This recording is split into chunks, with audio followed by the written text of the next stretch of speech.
आओ दोस्तों, आज मैं आपको अपने नए iPhone 14 Pro Max का अनबॉक्सिंग दिखाता हूँ। इसका मुझे बहुत बेसब्री से इंतज़ार था। ये देखिए,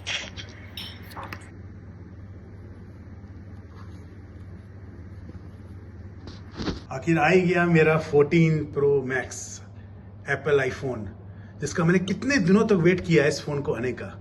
ये फ़ोन अपने आप में एक बड़ा ही नायाब तोहफा है। आप देखिए इसमें क्या फीचर्स हैं, क्या beautiful. Just see the finish, just see, सब beautiful. Silver colour with lining, it stands out. मतलब if you see an number of market में अवेलेबल हैं बहुत सारे कॉम्पिटिटर्स के फ़ोन, लेकिन if you have this really has such a symbol, don't you? See this. It has 128 GB RAM and it's the latest model.